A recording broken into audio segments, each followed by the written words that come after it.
हिजोको भिडियो हाल्नै छ, हिजो बनाएको भिडियो हाल्न छ, अनि त्यसपछि अस्ति बनाएको भिडियो नि हाल्न छ, आज बनाएको नि भिडियो हाल्न गर्दाखेरि स्टोरेज चाहिँ एकदमै धेरै हुन्छ गाइज।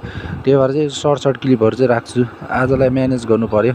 ल अहिले सिधै 12 नम्बरमा गएर भेटौँला, हल्का फुल्का देखाउँछु। कपाल काट्न चाहिँ आइयो, अनि यतापट्टि चाहिँ जिम रहेछ।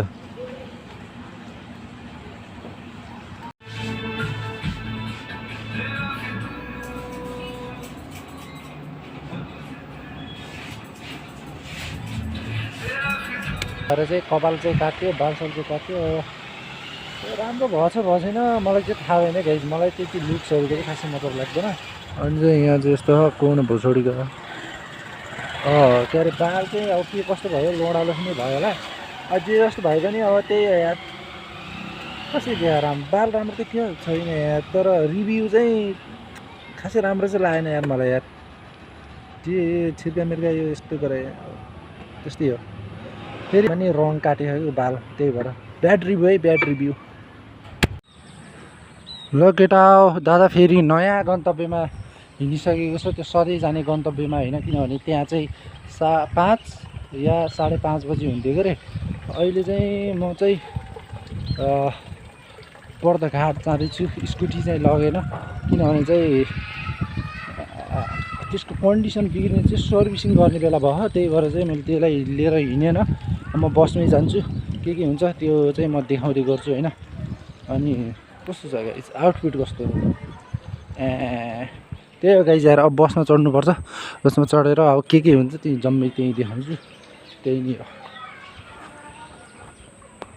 पन्थी निवास चढिसक्यो।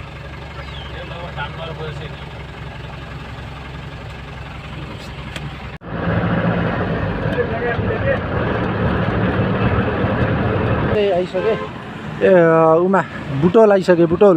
अब यहाँबाट म नयाँ गाडी फेरेर जानुपर्ने हुन्छ, अब फेरि अर्को गाडी चढ्नुपर्ने हुन्छ। मलाई रोकिदिएको चाहिँ उ त्यहाँ हो होइन, अब चाहिँ जानुपर्ने चाहिँ त्यहाँबाट यताबाट गएर यता गएर त्यो गोलो घुम्टीबाट गएर अर्को गाडी चाहिँ चढ्नुपर्ने हुन्छ। यसो जाम त सर्लक्क त्यही हो गाइज यार। उ भयो के अरे बियर भयो क्या मलाई आज यार। यस्तै छ यहाँको स्थिति, बाटो बनाएकै बनाइ छ। ल हुन्छ गाइज, म अब सिधै के गर्छु भन्दाखेरि उता जान्छु, अनि त्यहाँ गएर चाहिँ गाडी चढेर अनि त्यसपछि फेरि आउँछु।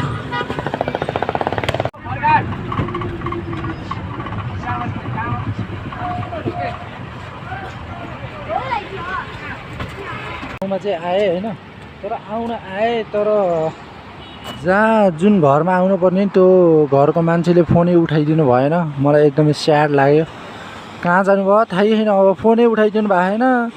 अब 2 जना हो त्यो घरमा हुनुभएको, 1 जना त घुम्न जानुभयो भने पहिले नोटिस पाएको थिएँ, 1 जनाले त फोनै उठाइदिनु भएन। अब कता जाने के गर्ने लाभा भयो नि हो। अब यस्तो गर्नु पऱ्यो गाइज यार। पहिला भ्यू हेर्नु, गाडी आइरहेको चाहिँ यो चुतिया कुकुर यहीँ बसिरहेको छ। Love the pets, love the animals, but लाभा भयो गाइज यार, लाभा रिच भयो यार। तर उताबाट चाहिँ कस्तो राम्रो भ्यू आइरह। अब त्यही नै हो गाइज यार, लाभा भयो। अब कता जाने थियो यार, के गर्ने यार। अब यार एकछिन त फोन उठाउने, अहिले त थाहा हुन्छ फोन आयो भन्ने, अहिले थाहा हुन्छ फोन आयो भन्ने। एकचोटि त फोन गर्नु होला, नत्र भने साँझ त घर फर्किनुहुन्छ होला निश्चय पनि, कि फर्किनुहुन्न होला, फोन पनि उठाउनु न। अब त्यस्तै हो गाइज, अहिले केही भएछ भने देखाउँछु क्या, नयाँ त्यस्तै हो। म लोडा भयो यार।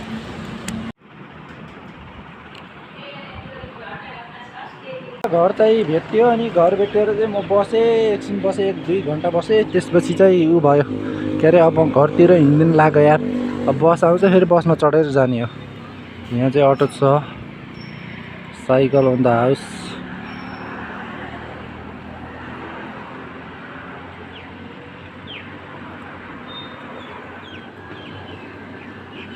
यही नै हो गाइज यार। अनि अर्को कुरा भनेको मैले उयो देखेँ नि त गाइज यार, बुटोलमा होइन, बुटोलमा चाहिँ एक चिज चाहिँ देखेँ, नयाँ चिज देखेँ क्या। के अरे त्यो नेपालको त्यो पृथ्वीनारायण हो कि भक्ति थापा के अरे टोले हो बन्दुकले हानेर त्यो इन्टरनेसनल सोल्जर्सहरूलाई मारेको चाहिँ देखेको थिएँ। त्यो चाहिँ नयाँ देखेँ होइन। त्यो चाहिँ अहिले म जाने बेलामा चाहिँ देखाउँछु होइन। पहिला नै भिडियो त्यो एड गरिदिइसकेको क्या मैले त। त्यसलाई कुनै दिन राम्रोसँग देखाउँछु गाइज। अनि यहाँको वरपरको लोकेसन हेरौँ न हामीले। यहाँ चाहिँ यस्तो रहेछ गाइज। मियाबुदीको मान्छेले चाहिँ कसैले हेर्नु भएको छ भने चाहिँ कमेन्ट गरिदिनु होला यो कुन ठाउँ हो के ठाउँ हो भनेर। अनि यहाँ चाहिँ टायर छ गाइज। यो टायर चाहिँ के हुँदैछ भन्दाखेरि यस्तो हुँदैछ यार। यसलाई चाहिँ 100 रुपियाँ 10 रुपियाँ उमा बेचिदिनु रहेछन् कि एउटालाई 10 रुपियाँ भनेर बेचिदिनु रहेछन् टायरलाई। अब यो बस आइरह। अब बस कहाँ जाने हो थाहा छैन। अब रोक्ने हो के गर्ने हो रोकौँ होइन। केटा म चाहिँ बसमा चढिसकेँ।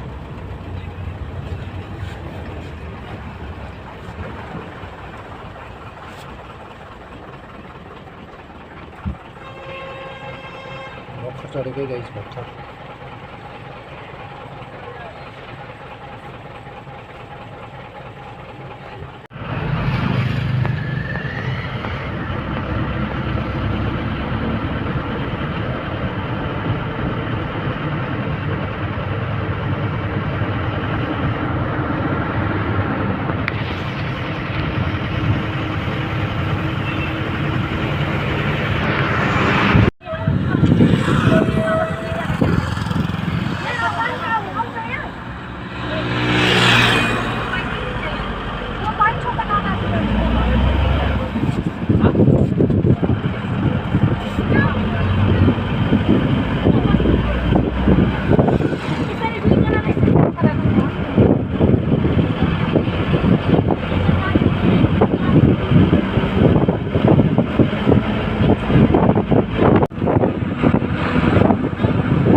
लोकेटा म फेरि अर्को बस चाहिँ उ गरिसकेँ चेन्ज गरिसकेँ। अब फेरि चल्दैछ बसमा बसिरहेको त कस्तो मुखै अड्केर बोल्न पनि आइरहेन यार।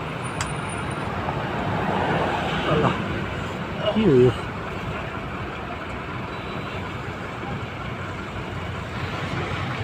भर देखाएको चाहिँ ऊ हो के अरे लाल पूर्जा हो। त्यो जग्गाहरूको यस्तो जग्गाहरूको हुन्छ नि त्यो चाहिँ लाल पूर्जा हो। त्यो एकदम युजलेस लाल पूर्जा हो। त्यो युजलेस लाल पूर्जा मतलब कि त्यो जग्गा चाहिँ बेच्न खोजेको खासमा बिक्री चाहिँ भइरहेन। त्यही नै हो कुरा यार। धेरै कुरा नगरौँ। अनि त्यो भर्खर गाई मिठाई खाएको दामी छ ओरिजिनलवाला।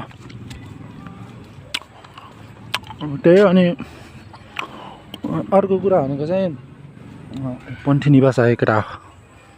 यहाँ हो कि अघि हो ए होइन अघि यो होइन उयो घर।